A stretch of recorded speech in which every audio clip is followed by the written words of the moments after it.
السلام علیکم، میں منور جیلانی آپ کی خدمت میں حاضر ہوں۔ آج کی دستک نیوز کرناٹکا میں آپ لوگوں کا خیر مقدم ہے۔ ناظرین، بڑے افسوس کی بات ہے، ہم سب ایک ایسے زمانے کے ساتھ گزر رہے ہیں جو ایک پل صراط کے راستے سے کم نہیں ہے۔ جی ہاں ناظرین، دنیا ایک آزمائش کی جگہ ہے، اور جو کوئی ایمان پر باقی رہے گا وہ دنیا و آخرت میں کامیاب ہوگا، چاہے دین کے دشمن لاکھ آزمائیں، استقامت پر قائم رہنا ہوگا اور دشمن کا منہ توڑ جواب دینا ہوگا، ورنہ یہ دنیا ہمیں جینے نہیں دے گی۔ جی ہاں ناظرین، بہرحال جیسا کہ آپ لوگ جانتے ہیں، حال ہی میں حکومت کی طرف سے وقف بورڈ پراپرٹیز کے خلاف اور وقف ایکٹ 1995 کے خلاف دا وقف امینڈمنٹ بل 2024 لائی گئی ہے، اور اس کا سرکولر ہندوستان کے کونے کونے کو بھیج دیا گیا ہے، یعنی اس بل کو امپلیمنٹ کیا جا رہا ہے۔ چند باتیں آپ کے سامنے کہنا چاہتا ہوں، غور فرمائیے۔ 1995 میں ایک قانون بنایا گیا جس میں مسلم پراپرٹیز جو وقف کر دی گئی ہو، اللہ تعالیٰ کے راستے میں ایصال ثواب کے لیے، جس کے ذریعے سے پراپرٹیز میں ترقی ہو اور یہ خالص مذہبی، خیراتی اور عوامی فائدے کے لیے صحیح استعمال میں لائیں۔ یہ بات اور ہے کہ ہمارے اپنے ہی چند دینی بھائیوں نے اس کا غلط استعمال کیا اور اپنے مفاد کے لیے غریبوں کا حق مارتے رہے، آخرت کو بھلا کر دنیا کے عیش و آرام کی خاطر اپنے ایمان کو تک داؤں پر لگا دیا۔ جی ہاں ناظرین، اس وجہ سے حکومت کی طرف سے ایک امینڈمنٹ بل لائی گئی جس کے مطابق ہمارے سارے مسجدوں پر، مدرسوں پر یعنی مدارس پر، درگاہوں پر، خانقاہوں پر، یہاں تک کہ قبرستانوں پر بھی حکومت کا قبضہ ہوگا، یعنی The Waqf Amendment Bill 2024 aims to revise the Waqf Act 1995 to ensure a greater transparency and accountability in the operation of Waqf boards۔ یعنی مطلب یہ ہے کہ جو پہلے ہی سے وقف ایکٹ 1995 ہے، اس کو ریوائز کرنے کی شکل میں، جس کا مقصد ایک صحیح طور پر ایڈمنسٹریشن، بیٹر ایڈمنسٹریشن اور پراپر مینجمنٹ، اور جو بھی ترقی ہوتی ہے اس میں انصاف سے غریب طبقے کی مدد ہو۔ جی ہاں ناظرین، وہ اس لیے کہ جو لوگ پہلے ہی سے وقف پراپرٹیز پر بیٹھ کر من مانی کرتے ہوئے اور غلط استعمال سے، دھوکہ بازی، بے ایمانی سے جو گل کھلایا گیا ہے، آج اسی کا نتیجہ دا وقف امینڈمنٹ بل 2024 کی شکل میں ہمارے سامنے ہے۔ یاد رکھیے، یہ ایک الارم ہے دینی بھائیوں کے لیے، جو آنے والے دنوں میں ہم لوگوں سے سب کچھ چھین لیا جائے گا، چاہے نماز ہو، خیرات ہو، مدارس ہو، مساجد ہو اور درگاہیں ہو یا خانقاہیں ہو، سب پر حکومت کا راج چلے گا اور سب کے سب دیکھتے رہ جاؤ گے۔ ابھی بھی وقت ہے، حق کے لیے آواز اٹھانا پڑے گا، اور جو لوگ حق کے لیے لڑ رہے ہیں ان کا ساتھ بھی دینا پڑے گا، वरना पैरों तले जो जमीन है वो खिसक जाएगी और मालूम तक ना होगा। जी हाँ नाजरीन, SDPI की जानिब से ऑल ओवर इंडिया प्रोटेस्ट की जा रही है अमेंडमेंट बिल 2024 के खिलाफ। आप हमारे साथ बने रहिए और इस वीडियो को ज़्यादा से ज़्यादा शेयर करें और इस चैनल को सब्सक्राइब करना ना भूलिएगा। अस्सलामु अलैकुम वरहमतुल्लाहि वबरकातुहू।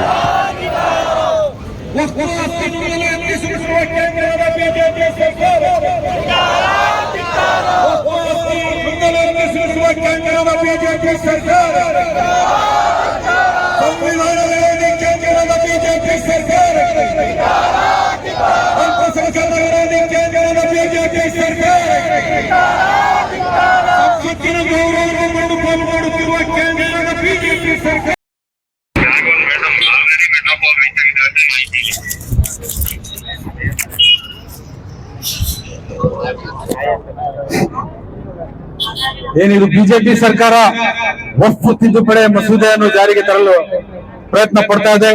ಇದನ್ನು SDPI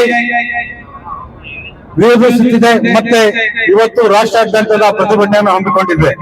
ಇದನ್ನು ನಾವು ಕಠಿಣ ಶಬ್ದಗಳಲ್ಲಿ ಖಂಡಿಸುತ್ತೇವೆ. ಈ ಬಿಜೆಪಿ ಮತ್ತು RSS ಸರ್ಕಾರ ಏನಿದೆಯೋ ಇವರು ತಮ್ಮ ಪ್ರಯತ್ನದಿಂದ ತಮ್ಮ ಸಾಧನೆಯಿಂದ ಏನು ಜಾರಿಗೆ ತಂದಿಲ್ಲ. ಆದರೆ ಬೇರೆಯವರು ಕಷ್ಟಪಟ್ಟು ಸಾಧನೆ ಮಾಡಿರೋದು ಮತ್ತೆ ಅಚೀವ್ಮೆಂಟ್ ಮಾಡಿರೋದನ್ನ ಇವರು ತಮ್ಮ ಹೆಸರಿಗೆ ತರೋದು ಸಹಜವಾಗಿದೆ. ಇದು ನೀವು ನೋಡ್ತಾ ಇದ್ದೀರಾ. ಅದು ಸ್ವಾತಂತ್ರ್ಯ ಹೋರಾಟ ಆಗ್ಲಿ, ಸ್ವಾತಂತ್ರ್ಯ ಹೋರಾಟದಲ್ಲೂ ಇವರ ಯಾವ ಸ್ವಾತಂತ್ರ್ಯ ಹೋರಾಟದಲ್ಲೂ ಯಾವ ರೀತಿಯ ಇವರು ಪಾಲ್ಗೊಳಿಸಲಿಲ್ಲ. ಆದರೆ ನಿಜವಾದ ಸ್ವಾತಂತ್ರ್ಯ ಹೋರಾಟವನ್ನು ಇವರು ಮುಚ್ಚಿ ಇವರ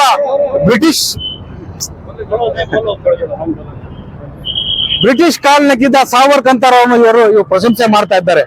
ಅದೇ ರೀತಿ ಬೇರೆ ಬೇರೆ ಸುಲ್ತಾನರು ಸ್ಥಾಪಿಸಿದ ಅದು ಜಿಲ್ಲೆಗಳಾಗ್ಲಿ, ಹೈದರಾಬಾದ್ ಆಗಲಿ, ಪ್ರಯಾಗ್ರಾಜ್ ಆಗ್ಲಿ, ಔರಂಗಾಬಾದ್ ಆಗ್ಲಿ, ಇದಕ್ಕೆ ಬೇರೆ ರೀತಿಯ ಹೆಸರನ್ನು ಇಟ್ಟು ಇವರು ಅವರು ಮಾಡಿದ ಸಾಧನೆಗಳನ್ನು ಮುಚ್ಚಿ ಮಾಡ್ತಾ ಇದ್ದಾರೆ.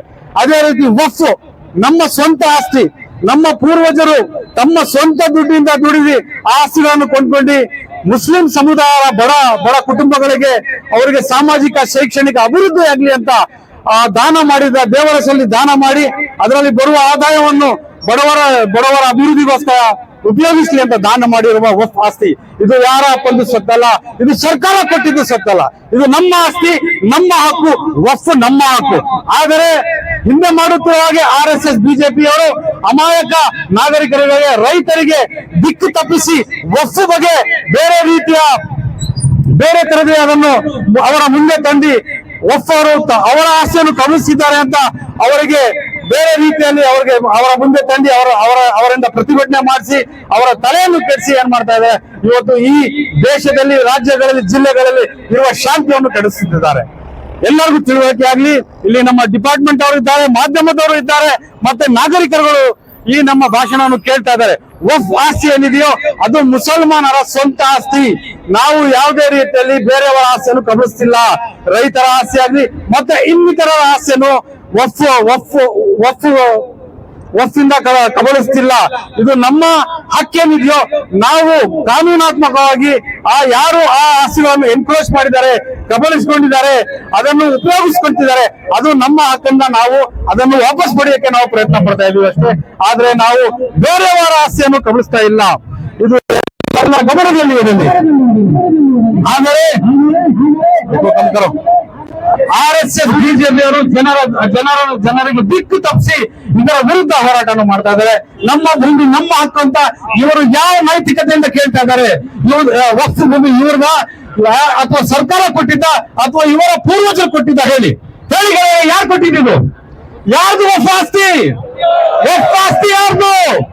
ವಕ್ಫ್ ಆಸ್ತಿ ನಮ್ಮಪ್ಪಂದು, ನಿಮ್ಮಪ್ಪಂದು, ಮುಸಲ್ಮಾನರ ಆಸ್ತಿ. ಇದು ಯಾರು ಕೊಟ್ಟಿದ್ದು ಅಲ್ಲ. ಮತ್ತೊಂದು ಸಲ ಇದು ಕಳಖಂಡವಾಗಿ ನಾನು ಖಂಡಿಸಿ ವಕ್ಫ್ ಮಸೂದೆಯನ್ನು ನಾವು ಯಾವುದೇ ಕಾರಣಕ್ಕೆ ಜಾರಿಗೆ ಬರಲು ಕೊಡೋದಿಲ್ಲ. ದೇಶಾದ್ಯಂತ ರಾಜ್ಯಾದ್ಯಂತ ಹೋರಾಟ ಮಾಡಿ ಮತ್ತೆ ನಾಗರಿಕರಿಗೆ ಅರಿವು ಮಾಡಿ ಇದ್ರ ಬಗ್ಗೆ ಇದ್ರ ನಿಜವಾದ ವಫ್ ಏನಿದೆ ಅಂತ ನಾವು ಎಲ್ಲರಿಗೂ ತಿಳಿವಳಿಕೆ ಮಾಡ್ತೀವಿ. ಇದೊಂದು ಚಳವಳಿ ಮಾಡ್ತಾ ಇದೀವಿ, ಹೋರಾಟವನ್ನು ಮಾಡ್ತಾ ಇದೀವಿ. ಪತ್ರಿಕಾಗೋಷ್ಠಿಯ ಮೂಲಕ ಮತ್ತೆ ಜಾಥಾಗಳ ಮೂಲಕ ಪ್ರತಿಭಟನೆಗಳ ಮೂಲಕ ಈ ವಫ್ ಬಗ್ಗೆ ನಾವು ಈ ದೇಶದ ಎಲ್ಲ ಅಮಾಯಕ ನಾಗರಿಕರಿಗೆ ಯಾರು ಈ RSS ಬಿಜೆಪಿಯ ಬೇರೆ ರೀತಿಯ ಅಪಪ್ರಚಾರ ಇದ್ದು ಅದನ್ನು ಸರಿಪಡಿಸಲು ನಾವು ಈ ಹೋರಾಟವನ್ನು ಜಾರಿ ಮಾಡ್ತಾ ಇದ್ದೀವಿ, ಮಾಡ್ತೇವೆ ನಾವು ಗೆಳೆಯರ ಬಂಧುಗಳೇ. ಈ ಮಸೂದೆಯನ್ನು ಮತ್ತೊಂದು ಸಲ ನಾನು ಖಂಡಿಸುತ್ತಾ ಈ ಹೋರಾಟವನ್ನು ಮುಂದೆ ನಾವು ಮಾಡ್ತೀವಿ ಅಂತ ಹೇಳ್ತಾ, ಮಾಧ್ಯಮದಲ್ಲಿ ಮತ್ತೆ ನಮ್ಮ ಡಿಪಾರ್ಟ್ಮೆಂಟ್ ಅಲ್ಲಿ ಮತ್ತೆ ನಾಗರಿಕರನ್ನು ಬೇಡುತ್ತಂತ ಈ ನಮ್ಮ ಹೋರಾಟದಲ್ಲಿ ತಾವು ಶಾಮೀಲಾಗಿ ಈ ಹೋರಾಟದಲ್ಲಿ ಎಲ್ಲಾ ಸೇರಿ ಹೋರಾಟ ಮಾಡಿದರೆ ಈ ದೇಶದಲ್ಲಿ ಈ RSS ಬಿಜೆಪಿಯವರು ಏನು ಕೋಮ ಪ್ರಚೋದನೆ ಮಾಡಿ ಮತ್ತೆ ವಿಷ ಬೀಜವನ್ನು ಬಿತ್ತುತ್ತಾ ಇದ್ದಾರೆ. ಇದರಿಂದ ನಮ್ಮ ದೇಶದ ಸುಖ ಶಾಂತಿ ಹಾಳಾಗ್ತಿದೆ. ಇದೆಲ್ಲ ತಡೆಯಕ್ಕೆ ಇಡೀ ದೇಶದ ನಾಗರಿಕರು, ಅದು ಹಿಂದೂ ಆಗಲಿ ಮುಸ್ಲಿಂ ಆಗಲಿ ಎಲ್ಲ ಸೇರಿ ನಾವು ಈ ಹೋರಾಟದಲ್ಲಿ ಶಾಮೀಲಾಗಿ ಮುಂದೆ ಹೋಗೋಣ ಅಂತ ಹೇಳ್ತಾ ನನ್ನ ಮಾತನ್ನು ಮುಗಿಸ್ತೀನಿ. ಜೈ ಹಿಂದ್, ಜೈ ಭೀಮ್.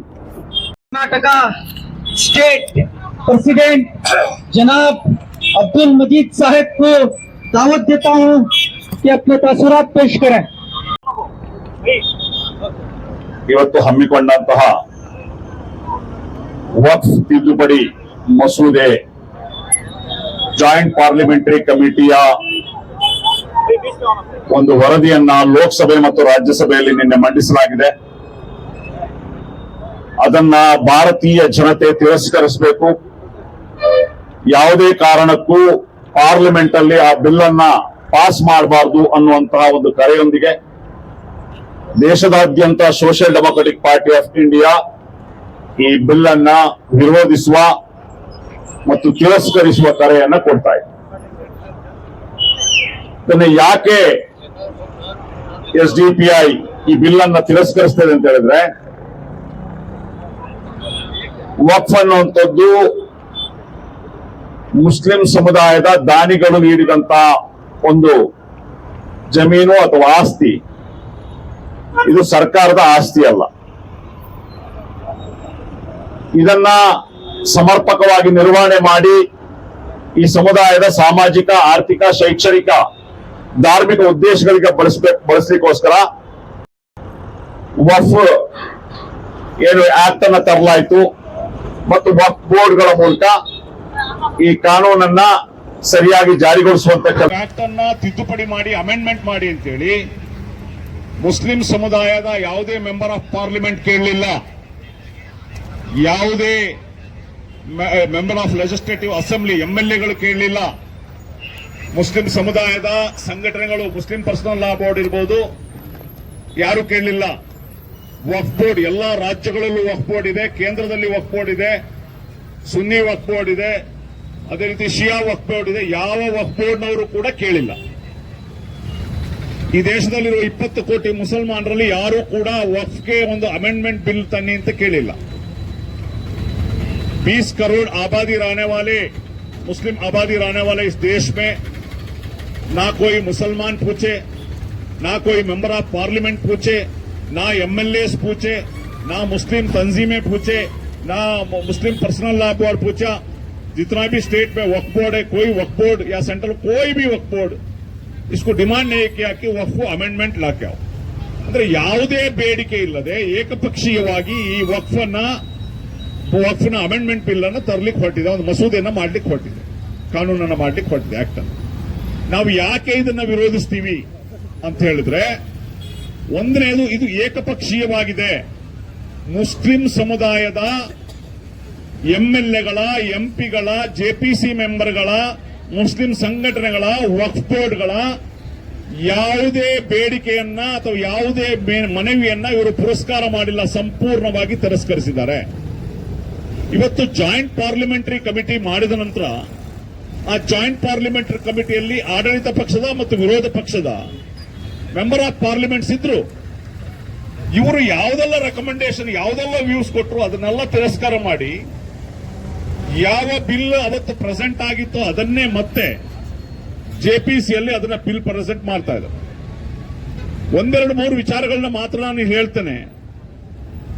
ಒಂದನೆಯದು, ವಕ್ಫ್ ಬೋರ್ಡ್ ಕಮಿಟಿಯಲ್ಲಿ ಮುಸ್ಲಿಮರಲ್ಲದ 2 ವ್ಯಕ್ತಿಗಳನ್ನ ಆಯ್ಕೆ ಮಾಡಬೇಕು ಅಂತ ಹೇಳಿ ಈ ಹೊಸ ಆಕ್ಟ್ ನಲ್ಲಿದೆ. नॉन मुस्लिम्स 2 मेंबर को वक्फ बोर्ड में डालना बोलकर, वो नेशनल में भी डालना, स्टेट पे भी डालना बोलकर इस नया बिल में है. क्यों, क्या जरूरत है? ಯಾವ ಕಾರಣಕ್ಕೆ ವಕ್ಫ್ ಮುಸ್ಲಿಮರ ಸಂಪೂರ್ಣ ಹಕ್ಕಾದ ಸ್ವತ್ತಾದ ಅದಕ್ಕೆ ಮುಸ್ಲಿಮರ ಅಲ್ಲದ ವ್ಯಕ್ತಿಗಳು ಯಾಕೆ ಮೆಂಬರ್ ಆಗಬೇಕು? ಹಾಗಿದ್ರೆ ಚಾಮುಂಡಿ ಬೆಟ್ಟದ ಏನು ಪ್ರಾಧಿಕಾರ ಇದೆ ಅದರಲ್ಲಿ ನನಗೆ ಮೆಂಬರ್ಶಿಪ್ ಕೊಡ್ತೀರಾ? ನಮಗೆ ಮೆಂಬರ್ಶಿಪ್ ಕೊಡ್ತೀರಾ ನೀವು? ಅಂದ್ರೆ ಯಾವುದೇ ದೇವಸ್ಥಾನಗಳಲ್ಲಿ, ಯಾವುದೇ ಚರ್ಚ್ಗಳಲ್ಲಿ ಬೇರೆ ಸಮುದಾಯಗಳು, ಅದು ಅವ್ರದ್ದು ಇಂಟರ್ನಲ್ ಮ್ಯಾಟರ್ ಸ್ವಾಮಿ, ಅದು ಅವರ ಪರ್ಸನಲ್ ಮ್ಯಾಟರ್. ಯಾಕೆ ಬೇರೆ ಸಮುದಾಯದವರಲ್ಲಿ ಮೆಂಬರ್ ಆಗಬೇಕು? ಇವತ್ತು ಮುಜರಾಯಿ ಇಲಾಖೆಯಲ್ಲಿ ಮೆಂಬರ್ಶಿಪ್ ಕೊಡ್ತೀರಾ? ಮುಸಲ್ಮಾನರಿಗೆ, ಕ್ರಿಶ್ಚಿಯನ್ನರಿಗೆ, ದಲಿತರಿಗೆ ಕೊಡ್ತಾ ಇಲ್ಲ. ಇಂತಹ ಪರಿಸ್ಥಿತಿಯಲ್ಲಿ ಇದು ಏಕಪಕ್ಷೀಯವಾಗಿ ತೆಗೆದುಕೊಂಡಂತ ನಿರ್ಧಾರ. ಇದು RSS ನ ಅಜೆಂಡಾದ ಭಾಗವಾಗಿ ಆಗ್ತಾರೆ. ಇನ್ನೊಂದು ಏನು ವಕ್ಫ್ ಅಲ್ಲಿ ಏನು ಸರ್ವೆ ಕಮಿಷನ್ ತೀರ್ಮಾನ ಇತ್ತು, ವಕ್ಫ್ ಬೋರ್ಡ್ ಅಧಿಕಾರವನ್ನು ಮೊಟಕುಗೊಳಿಸಿ ಸರ್ವೆ ಕಮಿಷನ್ ಅನ್ನ ಕ್ಯಾನ್ಸಲ್ ಮಾಡಿ ಇವತ್ತು ಜಿಲ್ಲಾಧಿಕಾರಿಗಳಿಗೆ ಪವರ್ ಅನ್ನು ಕೊಟ್ಟಿದ್ದಾರೆ. ಜಿಲ್ಲಾಧಿಕಾರಿಗಳು ಸರ್ಕಾರಿ ಉದ್ಯೋಗಿ, ಅವರು ಯಾವ ಸರ್ಕಾರ ಬಂದ್ರೆ ಆ ಸರ್ಕಾರದ ಪರವಾಗಿರ್ತಾರೆ. ಅದಲ್ಲದೆ ಜಿಲ್ಲಾಧಿಕಾರಿಗಳಿಗೆ ಬೇಕಷ್ಟು ಬೇರೆ ಕೆಲಸಗಳಿದೆ. ಇದೆಲ್ಲವನ್ನ ಇಟ್ಟುಕೊಂಡು ಜಿಲ್ಲಾಧಿಕಾರಿಗೆ ಮತ್ತೆ ಕೊಡ್ತಾ ಇದ್ದಾರೆ. ಇನ್ನೊಂದು ಬಹಳ ಮುಖ್ಯವಾಗಿ, ಮೂರನೇದು, ಏನು ವಕ್ಫ್ ಟ್ರಿಬ್ಯುನಲ್ ಅಂತ ಇತ್ತು. ಒಂದು ವಕ್ಫ್ ಟ್ರಿಬ್ಯುನಲ್ ಅನ್ನುವಂಥದ್ದು ಒಂದು ನ್ಯಾಯಾಲಯ. ವಕ್ಫ್ ಆಸ್ತಿಗಳ ಡಿಸ್ಪ್ಯೂಟ್ಗಳನ್ನ ಇತ್ಯರ್ಥಪಡಿಸಲು ಇದ್ದಂತಹ ಏನು ವಕ್ಫ್ ಟ್ರಿಬ್ಯುನಲ್ ಅನ್ನು ಸಂಪೂರ್ಣವಾಗಿ ರದ್ದುಗೊಳಿಸಲಾಗಿದೆ. ರೆಗ್ಯುಲರ್ ಕೋರ್ಟ್ಗೆ ಬರಬೇಕು ಅಂತೇಳಿ. ಇದು ಅನ್ಯಾಯ ಮತ್ತು ಅಕ್ಷಮ್ಯ. ಇದು ಜನವಿರೋಧಿಯಾದದ್ದಂತೂ, ಸಂವಿಧಾನ ವಿರೋಧಿಯಾದಂಥದ್ದು. ಸಂವಿಧಾನದ ಆರ್ಟಿಕಲ್ 14ರಿಂದ ಹಿಡಿದು 29, 30ರವರೆಗಿನ ಏನು ಅಲ್ಪಸಂಖ್ಯಾತರಿಗೆ ವಿಶೇಷ ಹಕ್ಕುಗಳಿದೆ ಅದನ್ನ ಮೊಟಕುಗೊಳಿಸುವಂತದ್ದಾಗಿರ್ತದೆ. ಇದು ಸಂಪೂರ್ಣ ತಿರಸ್ಕಾರಯೋಗ್ಯ. ನಾವು SDPI ಇಡೀ ರಾಷ್ಟ್ರಾದ್ಯಂತ ಜನತೆಗೆ ಕರೆ ಕೊಡ್ತಾ ಇದ್ದೀವಿ. ಏಕಪಕ್ಷೀಯವಾದ, ಸಂವಿಧಾನ ವಿರೋಧಿಯಾದಂತಹ ಅಲ್ಪಸಂಖ್ಯಾತರ ಹಕ್ಕುಗಳನ್ನು ಮೊಟಕುಗೊಳಿಸುವಂತ ಈ ಬಿಲ್ ಅನ್ನು ತಿರಸ್ಕರಿಸಬೇಕು. ಈ ಬಿಲ್ಲು ತಿರಸ್ಕಾರವಾಗ್ಯ. ಈ ಬಿಲ್ಲು ಏಕಪಕ್ಷೀಯವಾದದ್ದು ಹೇಳ್ತಾ, ಈ ಏನು JPCಯಲ್ಲಿ ಏನು ಬಿಲ್ ಪ್ರೆಸೆಂಟ್ ಮಾಡ್ತಾ ಇದ್ದಾರೆ, ಆ ವರದಿ ಇದೆ, ಅದನ್ನ ಬಹಿರಂಗವಾಗಿ ಹರಿಯುವುದರ ಮೂಲಕ ಇದನ್ನ ತಿರಸ್ಕಾರ ಮಾಡಬೇಕು ಅಂತ ಹೇಳಿ ನಾವು ಕರೆಯನ್ನ ಕೊಡ್ತಾ ಇದ್ದೀವಿ.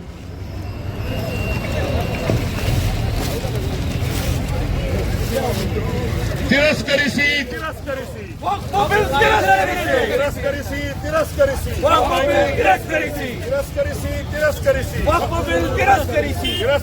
ತಿರಸ್ಕರಿಸಿ, ತಿರಸ್ಕರಿಸಿ, ತಿರಸ್ಕರಿಸಿ, ತಿರಸ್ಕರಿಸಿ, ತಿರಸ್ಕರಿಸಿ. Boycott! Waqf bill boycott! Waqf bill boycott! Boycott! Boycott! Waqf bill boycott! Waqf bill boycott! Waqf bill boycott! Waqf bachao, desh bachao! Waqf bachao, desh bachao! Waqf bachao, desh bachao! Waqf bachao, desh bachao! Waqf bachao, haq bachao! वक्त बचाओ, देश बचाओ. Waqf bachao, संविधान बचाओ! वक्त बचाओ, संविधान बचाओ. वक्त पर हमला नहीं चलेगा! वक्त पर हमला नहीं चलेगा. देश पर हमला नहीं चलेगा! देश पर हमला नहीं चलेगा. वक्त पर हमला, देश पर हमला! वक्त पर हमला, देश पर हमला. वक्त पर हमला, संविधान पर हमला! वक्त पर हमला, संविधान पर हमला. बर्दाश्त नहीं, बर्दाश्त नहीं! बर्दाश्त नहीं, बर्दाश्त नहीं. वक्त पर हमला बर्दाश्त नहीं! वक्त पर हमला बर्दाश्त नहीं. बर्दाश्त नहीं, बर्दाश्त नहीं! बर्दाश्त नहीं, बर्दाश्त नहीं. संविधान पर हमला बर्दाश्त नहीं! संविधान पर हमला बर्दाश्त नहीं. बर्दाश्त नहीं, बर्दाश्त नहीं! बर्दाश्त नहीं, बर्दाश्त नहीं. देश पर हमला बर्दाश्त नहीं! देश पर हमला बर्दाश्त नहीं. मुश्किल में है. सरफरोशी की तमन्ना अब हमारे दिल में है! सरफरोशी की तमन्ना और हमारे दिल में है. देखना है जोर कितना बाजुए कातिल में है! देखना है जोर कितना बाजुए कातिल में है. जुल्मी जब भी जुल्म करेगा, जुल्मी जब भी जुल्म करेगा, हत्या के हथियारों से, हत्या के हथियारों से चप्पा चप्पा गूंज उठेगा, चप्पा चप्पा गूंज उठेगा. इनकलाब के नारों से, इंकलाब के नारों से. ಬಂಧುಗಳೇ, ಏನು ಕೇಂದ್ರ ಸರ್ಕಾರ ಏಕಪಕ್ಷೀಯವಾಗಿ ಯಾವ ಮುಸ್ಲಿಂ ಮುಖಂಡರುಗಳ, ಮುಸ್ಲಿಂ ವಕ್ಫ್ ಬೋರ್ಡ್ಗಳ, ಮುಸ್ಲಿಂ ಮೆಂಬರ್ ಆಫ್ ಪಾರ್ಲಿಮೆಂಟ್ಗಳ, ಮುಸ್ಲಿಂ ಎಂಎಲ್ಎಗಳ ಯಾವುದೇ ಅಂದ್ರೆ ಮನವಿಯನ್ನ, ಯಾವುದೇ ವ್ಯೂಸ್ ಅನ್ನ ತೆಗೆದುಕೊಳ್ಳದೆ ಏಕಪಕ್ಷೀಯವಾಗಿ ತೆಗೆದುಕೊಂಡಂತ ಇದನ್ನ, ಈ ವಕ್ಫ್ನ ಅಮೆಂಡ್ಮೆಂಟ್ ಅನ್ನ ಎಸ್ಡಿಪಿಐ ತಿರಸ್ಕರಿಸಿದೆ. ದೇಶದ ರಾಜ್ಯದ ಜನತೆಗೆ ನಾವು ಕರೆಯನ್ನು ಕೊಡ್ತೇವೆ, ಇದನ್ನ ತಿರಸ್ಕಾರ ಯೋಗ್ಯ. ಇದು ಯಾವುದೇ ಕಾರಣಕ್ಕೆ ಜಾರಿಗೆ ಬರಬಾರದು. ಅದೇ ರೀತಿ ಮೆಂಬರ್ ಆಫ್ ಪಾರ್ಲಿಮೆಂಟ್ಗಳಿಗೆ ನಾವು ಎಚ್ಚರಿಕೆಯನ್ನು ಕೊಡ್ತಾ ಇದ್ದೇವೆ, ಈ ಬಿಲ್ ಅನ್ನು ತಿರಸ್ಕಾರ ಮಾಡಬೇಕು. ವಿಶೇಷವಾಗಿ ಚಂದ್ರಬಾಬು ನಾಯ್ಡು ಮತ್ತು ನಿತೀಶ್ ಕುಮಾರ್ ಅವರು ಯಾವ ಆಧಾರದ ಮೇಲೆ ಇವತ್ತು ಸರ್ಕಾರ ನಿಂತಿದೆ, ಈ ಎರಡೂ ಏನು ನಾಯಕರುಗಳು, ಅವರ ಎಂಪಿಗಳು ಇದನ್ನು ತಿರಸ್ಕಾರ ಮಾಡಬೇಕು. ಯಾಕಂದ್ರೆ ನಾನು ಚಂದ್ರಬಾಬು ನಾಯ್ಡು ಅವರಿಗೆ ಈ ಒಂದು ಮಾಧ್ಯಮದ ಮೂಲಕ ತಿಳಿಸಲಿಕ್ಕೆ ಬಯಸೋದು, ಚಂದ್ರಬಾಬು ನಾಯ್ಡು ಅವರು ಕಳೆದ ಸಾರಿ NDA ಆಗಿ ಎಲೆಕ್ಷನ್ ನಿಂತಾಗ ಬಿಜೆಪಿಯ ಓಟು ಆಂಧ್ರ ಪ್ರದೇಶದಲ್ಲಿ 0.83% ಇತ್ತು ಕಳೆದ ಚುನಾವಣೆಯಲ್ಲಿ. ಈ ಚುನಾವಣೆಯಲ್ಲಿ ಅಂದ್ರೆ ಚಂದ್ರಬಾಬು ನಾಯ್ಡು ಸೇರಿದ ಕಾರಣ ಬಿಜೆಪಿಗೆ 2.83% ಓಟ್ ಬಂದಿದೆ ಆಂಧ್ರದಲ್ಲಿ. ಬಿಜೆಪಿಗೆ ಓಟ್ ಇರುವಂತದ್ದು 2.83% ಅನ್ನೋದನ್ನ ಚಂದ್ರಬಾಬು ನಾಯ್ಡು ಅವರು ನೆನೆಸ್ಕೊಳ್ಬೇಕು. ಅಲ್ಲಿ ಮುಸಲ್ಮಾನರ ವೋಟ್ ಬ್ಯಾಂಕ್ ಇರೋದು, ಪಾಪ್ಯುಲೇಷನ್ ಇರೋದು 10%. ನೀವೇನಾದ್ರೂ ಬಿಜೆಪಿಯ 2% ವೋಟ್, ಅದು ನಿಮ್ಮ ಸಪೋರ್ಟ್ ಅಲ್ಲಿ ಬಂದಂತದ್ದು, ಅಥವಾ 2% ವೋಟ್ಗಾಗಿ ನೀವೇನಾದ್ರೂ ವಕ್ಫ್ ಬಿಲ್ಗೆ ಪಾರ್ಲಿಮೆಂಟ್ ನಲ್ಲಿ ಚಂದ್ರಬಾಬು ನಾಯ್ಡು ರವರು ಏನಾದ್ರೂ ವಕ್ಫ್ ಬಿಲ್ ಪಾರ್ಲಿಮೆಂಟ್ ಅಲ್ಲಿ ಸಪೋರ್ಟ್ ಮಾಡಿದ್ರೆ, ಮುಂದಿನ ಚುನಾವಣೆಯಲ್ಲಿ 10% ಮುಸ್ಲಿಂ ವೋಟ್ ಅಲ್ಲಿ ಒಂದೇ ಒಂದು ವೋಟ್ ನಿಮಗೆ ಬರಲಿಕ್ಕಿಲ್ಲ ಅನ್ನುವಂತ ಎಚ್ಚರವನ್ನು ನೀವು ತೆಗೆದುಕೊಳ್ಬೇಕು ಅನ್ನೋಂತ ವಿಚಾರವನ್ನು ಹೇಳ್ತೇನೆ. ಅದೇ ರೀತಿ 16% ಇರುವ ಮುಸಲ್ಮಾನರು ಬಿಹಾರದಲ್ಲಿ ನೀವೇನಾದ್ರೂ ಅಮೆಂಡ್ಮೆಂಟ್ ಬಿಲ್ಗೆ ನಿತೀಶ್ ಕುಮಾರ್ ಅವರು ಸಪೋರ್ಟ್ ಮಾಡಿದ್ರೆ ನಿಮ್ಮನ್ನ ತಿರಸ್ಕಾರ ಮಾಡ್ತಾರೆ ಅನ್ನೋ ಎಚ್ಚರಿಕೆ ನಿಮ್ಗೆಲ್ಲಿ ಹೇಳ್ತಾ, ಈ ವಕ್ಫ್ ಬಿಲ್ ಯಾವುದೇ ಕಾರಣಕ್ಕೂ ಜಾರಿ ಮಾಡೋದಕ್ಕೆ ಇಲ್ಲಿನ ಮುಸ್ಲಿಂ ಸಮುದಾಯ, ಇಲ್ಲಿನ ಜಾತ್ಯತೀತ ಸಮುದಾಯಗಳು ಬಿಡೋದಿಲ್ಲ ಅನ್ನುವಂತ ಎಚ್ಚರಿಕೆ ಮಾತನ್ನು ಹೇಳ್ತಾ ನನ್ನ ಮಾತನ್ನು ಮುಗಿಸ್ತೇನೆ. ಜೈ ಹಿಂದ್, ಜೈ ಕರ್ನಾಟಕ, ಜೈ SDPI.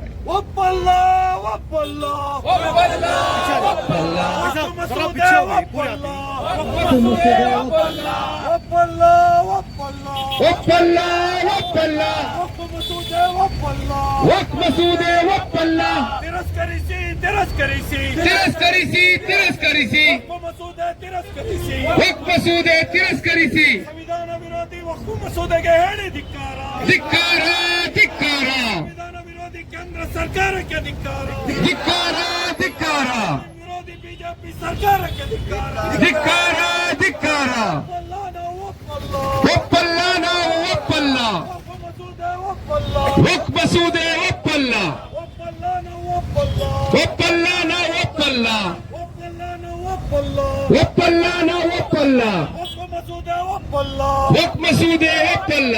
ವಾಪಸ್ಸಾಗಲಿ ವಾಪಸ್ಸಾಗಲಿ ವಾಪಸ್ಸಾಗಲಿ ವಾಪಸ್ಸಾಗಲಿ, ವಕ್ಫ್ ಮಸೂದೆ ವಾಪಸ್ಸಾಗಲಿ ವಕ್ಫ್ ಮಸೂದೆ ವಾಪಸ್ಸಾಗಲಿ. SDPIನ ಹೋರಾಟಕ್ಕೆ ಜಯವಾಗಲಿ ಜಯವಾಗಲಿ, ಜಯವಾಗಲಿ ಜಯವಾಗಲಿ, SDPIನ ಹೋರಾಟಕ್ಕೆ ಜಯವಾಗಲಿ ಜಯವಾಗಲಿ, SDPIನ ಹೋರಾಟಕ್ಕೆ ಜಯವಾಗಲಿ ಜಯವಾಗಲಿ. ಅದೇ ಭಾರಿ ಅಹೋರಾತ್ರಿ ಚರ್ಚೆಗೆ ಒಂದು ಮುಸ್ಲಿಂ ಸಮುದಾಯನ ಒಡೆಯುವ ಹುನ್ನಾರ ಮಾಡ್ತಾ ಇದ್ದಾರೆ. ಏನಪ್ಪ ಅಂದ್ರೆ ವಕ್ಫ್ ಅಂದ್ರೆ ಇವಾಗೊಂಥರ ಏನೋ ಒಂದು ರೀತಿ ಭಯ. ಇದು ವಕ್ಫ್ ಯಾರಿಂದ ಯಾರಿಗೆ ಏನು ಈ ಜನಕ್ಕೆ ಈ ಸಮುದಾಯಕ್ಕೆ ಯಾವ ರೀತಿ ಅನುಗುಣವಾಗಿ ಅದರ ಅವಶ್ಯಕತೆ ಐತೆ ಅಂತ ಯಾರಿಗೂ ಗೊತ್ತಿಲ್ಲ.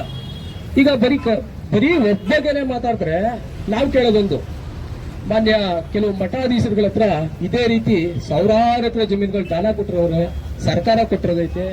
ಮತ್ತೆ ಕ್ರೈಸ್ತ ಸಮುದಾಯದವರು ಅವ್ರಿಗೂ ಅವ್ರದೇ ಆದಂತ ಸರ್ಕಾರದ ವತಿಯಿಂದ ಮತ್ತೆ ಅವರು ಸಂಪಾದನೆ ಮಾಡಿರೋ ಹಣದಿಂದ ಮತ್ತು ಅನೇಕ ಅವರ ಆಸ್ತಿ ಪಾಸ್ತಿಗಳನ್ನ ಅವರು ದಾನಗಳು ಮಾಡಿದ್ದಾರೆ.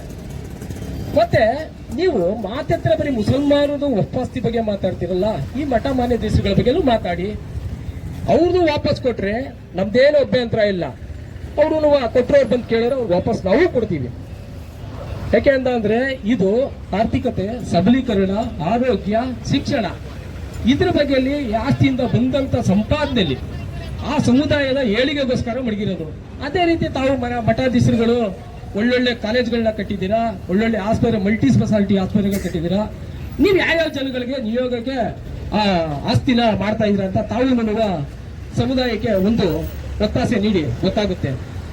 ಆದರೆ ಕೇಂದ್ರ ಸರ್ಕಾರ ಏನು ವಿರೋಧ ಚಟುವಟಿಕೆಗಳಲ್ಲಿ ತೊಡಗೈತೆ ಅಂದ್ರೆ ಈ ದೇಶದಲ್ಲಿ ಮುಸಲ್ಮಾನರು ಯಾವುದೇ ರೀತಿಯ ಶಿಕ್ಷಣದಲ್ಲಿ, ಆರ್ಥಿಕತೆಯಲ್ಲಿ ಸಬಲೀಕರಣ ಆಗಬಾರ್ದಲ್ಲದೆ ಇವ್ರದ್ದು ಧ್ಯೇಯ, ಗುರಿ, ಉದ್ದೇಶ. ಅದಕ್ಕೋಸ್ಕರ ನಾವು ಯಾವುದೇ ಕಾರಣಕ್ಕೂ ಈ ವಕ್ಫ್ ಆಸ್ತಿ ಬಿಲ್ಲ ತಮಗೆ ಮಾಡುವಂತ ನೈತಿಕ ಹಕ್ಕಿಲ್ಲ. ನಾವು ಈಗಾಗಲೇ ಕೂಡಲೇ ಬಿಡಬೇಕು. ಏನು ಮಾರ್ಚ್ 10ನೇ ತಾರೀಕೆ ನೀವು ಮತ್ತೆ ಅಧಿವೇಶನ ಸ್ಟಾರ್ಟ್ ಮಾಡ್ತೀರಾ ಅಂತೀರಾ. ಮಾರ್ಚ್ 10ನೇ ತಾರೀಕು ಅಧಿವೇಶನದಲ್ಲಿ ನಮ್ಮಿಂದ ಗೆದ್ದು ಹೋಗಿರುವಂತ ಎಂಪಿಗಳಾಗ್ಲಿ, ರಾಜ್ಯಸಭಾ ಸದಸ್ಯರುಗಳಾಗಿ ಈ ಬಿಲ್ ಬಗ್ಗೆ ಮಾತಾಡಬೇಕು. ಈ ಬಿಲ್ ಬಗ್ಗೆ ಮಾತಾಡಕ್ ಬಂದವರಿಗೆ ಬಾಯ್ಕಟ್ ಮಾಡಿದ್ದಾರೆ. ಆ ಸದನದಲ್ಲಿ ತಾವಿಲ್ದೇನೆ ಈ ಬಿಲ್ ಪಾಸ್ ಮಾಡಕ್ಕೆ ಯಾವುದೇ ರೀತಿ ಫೋರಂ ಇಲ್ಲದ ರೀತಿ ಮಾಡಿ ಹೊರಗಡೆ ಬರಬೇಕು ಅಂತ social democratic party of India ನಿಮ್ಮನ್ನು ಆಗ್ರಹಿಸುತ್ತದೆ. ಇದ್ರ ಪರವಾಗಿ ಏನಾರ ತಾವು ನಿಂತಿದ ಅಂದ್ರೆ ಮುಂದಿನ ದಿನಗಳಲ್ಲಿ ನಿಮ್ಮ ವಿರುದ್ಧ social democratic party of India ಏನ್ ಕೆಲಸ ಮಾಡ್ತದೆ, ನಿಮ್ಗೆ ಯಾವ ರೀತಿ ತಕ್ಕ ಪಾಠ ಕಲಿಸಬೇಕು ಅನ್ನೋದು ನಮ್ಮ ಹತ್ರ ಇದೆ. ಆದ್ರಿಂದ ದಯಮಾಡಿ ಮತ್ತೊಮ್ಮೆ ತಮ್ಮಲ್ಲಿ ಮನವಿ ಮಾಡ್ತಾ ಇದ್ದೀವಿ, ತಾವು ಯಾರೇ ಆಗಿರ್ಲಿ ಈ ಸಮುದಾಯದ ತುಳಿತಕ್ಕೆ ಒಳಗಾದಾಗ ತಾವೆಲ್ಲ ಸಮುದಾಯದ ಧ್ವನಿಯಾಗಿ ನಿಲ್ಲಬೇಕು ಅಂತ social democratic party of India ಎಚ್ಚರಿಕೆ ಅಂತ ನೀಡ್ತಾ ಇದೆ. ಅದೇ ರೀತಿ ಅನೇಕ ರಾಜ್ಯ ನಾಯಕರುಗಳು ಮಾತಾಡಿದ್ದಾರೆ. ಅದ್ರ ಬಗ್ಗೆ ವಿಶೇಷವಾಗಿ ವರದಿಗಳನ್ನ ತರಿಸಿ ಪರಿಶೀಲನೆಗಳೆಲ್ಲ ಮಾಡಿ ಅದನ್ನೆಲ್ಲ ಅದ್ರ ಬಗ್ಗೆ ನಮ್ಮ ಪಾರ್ಟಿಯ ಮುಖಾಂತರ ಏನು ರಾಜ್ಯಸಭಾ ಸದಸ್ಯರಿರ್ಬೋದು ಮತ್ತೆ ಎಂಪಿಗಳಿರ್ಬೋದು ಅವ್ರಿಗೂ ಕೂಡ ಪಕ್ಷದ ವತಿಯಿಂದ ಲೆಟರ್ಗಳನ್ನ ಮಾಡಿ ನಾವು ಕಳಿಸ್ಕೊಡ್ತೀವಿ. ಅಕಸ್ಮಾತ್ ಯಾಕಂದ್ರೆ ತಮಗೆ ಸಮುದಾಯದಲ್ಲಿ ಏನ್ ಗೆಲ್ಲಬೇಕಾದಂತ ಮತ್ತ ಸ್ಟ್ರಾಟಜಿಗಳು ಮಾಡ್ಕೊಂಡು ಬಂದಿರ್ತೀರಾ. ಸಮುದಾಯ ಉಳಿಸೋದಂತ ತಮ್ಮಲ್ಲಿ ಗೊತ್ತಿರಕ್ಕಿಲ್ಲ.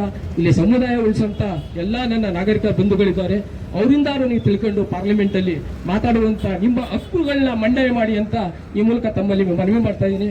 ಅದೇ ರೀತಿ ಈಗಾಗಲೇ ಹೆಚ್ಚು ಸಮಯ ಆಗಿರೋದ್ರಿಂದ ಏನು ಧನ್ಯವಾದಗಳನ್ನ ರಾಜ್ಯದ ಅಧ್ಯಕ್ಷರಾದಂತ ಅಬ್ದುಲ್ ಮಜೀದ್ ಅವರಿಗೆ ನಮ್ಮೆಲ್ಲ ಪರವಾಗಿ ಅವರಿಗೆ ಧನ್ಯವಾದಗಳನ್ನ ಹೇಳ್ತಾ ಇದ್ದೀನಿ. ಅದೇ ರೀತಿ ರಾಜ್ಯದ ಪ್ರಧಾನ ಕಾರ್ಯದರ್ಶಿಯಾದಂತ ಅಬ್ದುಲ್ ಲತೀಫ್ ಸಾಹೇಬ್ಗೂ ಕೂಡ ನಮ್ಮೆಲ್ಲ ಪರವಾಗಿ ಧನ್ಯವಾದಗಳು. ಅದೇ ರೀತಿ ಎಲ್ಲಾ ಲೀಡರ್ಗಳಿಗೆ ಮತ್ತೆ ಬ್ಲಾಕ್ ಅವರಿಗೆ ಅಧ್ಯಕ್ಷರುಗಳು ಮತ್ತು ನನ್ನ ಸಹೋದರರು ಎಲ್ಲರೂ ಅದ್ರ ಸರ್ ಹಾಗೂ ಪತ್ರಕರ್ತರು ಹಾಗೂ ಪೊಲೀಸ್ ಮಾಧ್ಯಮದವರಿಗೂ ಕೂಡ ಇಷ್ಟು ಹೊತ್ತು ನಮ್ಮ ಜೊತೆಯಲ್ಲಿ ಸಹಕಾರ ನೀಡಿದಂತ ತಮ್ಗೆಲ್ಲರಿಗೂ ತುಂಬ ಧನ್ಯವಾದಗಳು ಹೇಳ್ತಾ ನಾನು ಮಾತನ್ನು ಮುಗಿಸ್ತೀನಿ. ಜೈ ಭೀಮ್, ಜೈ SDP. नया वक्फ अमेंडमेंट बिल जो लास्ट विंटर सेशन में ये प्रेजेंट हुआ था, उसके बाद उधर पार्लियामेंट में हंगामा होने के बाद जॉइंट पार्लियामेंट्री कमेटी बनाया गया. जॉइंट पार्लियामेंट्री कमेटी बहुत सारे मीटिंग्स थी और बहुत अच्छी बात है. जॉइंट पार्लियामेंट्री कमेटी में अपोजिशन लीडर्स भी थे, मुस्लिम MPs भी थे, मगर और उनका कोई बात नहीं सुनाए. और उसका साथ साथ वक्फ बोर्ड का जितने भी वक्फ बोर्ड है पूरे मुल्क में, वो लोग उनका भी एक ऑब्जेक्शन इसमें राइज किया था. वो सब भी रिकॉर्डेड नहीं. यानी कि ये जो जॉइंट पार्लियामेंट्री कमेटी का रिपोर्ट आया है, ये किसी को जो भी ऑब्जेक्शन है वो ऑब्जेक्शन को कुछ भी अहमियत नहीं है. ये लोग क्या चाहिए, मनमानी है. ये वक्फ बोर्ड के जो सिस्टम को बर्बाद करने वाला है. क्योंकि इसमें देखिए एक कहा जाता है सेंट्रल वक्फ बोर्ड में और स्टेट वक्फ बोर्ड में नॉन मुस्लिम्स को, अदर दैन मुस्लिम कम्युनिटी को मेंबरशिप देना है. क्या मतलब है इसका? वक्फ बोर्ड में क्यों चाहिए? लेवल कमेटी में जिस तरह से मुजराई कमेटी में मुसलमान है क्या? तो ये सब एक साजिश है. दूसरा, ये पूरा जो वक्फ का जो सर्वे कमीशन का पावर को निकाल के उसको DC को दिया गया. DC को इतना काम है डिप्टी कलेक्टर को, इसका साथ साथ वो भी किया गया. तीसरा, जो ट्रिब्यूनल था, वक्फ ट्रिब्यूनल, जो वक्फ का प्रॉपर्टी का डिस्प्यूट को हैंडल करने वाला एक कोर्ट था, उसको भी कैंसिल किया गया. यानी कि ये सब एक सिंगल बैंक सिस्टम में, एक ऑटोक्रेसी सिस्टम में ये किया गया है. कोई भी अहमियत मुसलमानों को, वक्फ बोर्ड को, मुस्लिम MPs को नहीं दिया गया. इसको हम कंडेम करते हुए social democratic party of India कल से पूरे मुल्क में इस बिल को जलाते हुए, इस बिल को पाड़ते हुए हमारा एहतजाज हम लोग किए हैं. ये पार्लियामेंट तो एडजर्न हुआ है. मार्च तक शुरू होने वाला है। हम लोग बिल्कुल एहतजाज करेंगे जब तक इसको वापस नहीं किया जाता, इसको कैंसिल नहीं किया जाता इस बिल को, तब तक हमारा जो एहतजाज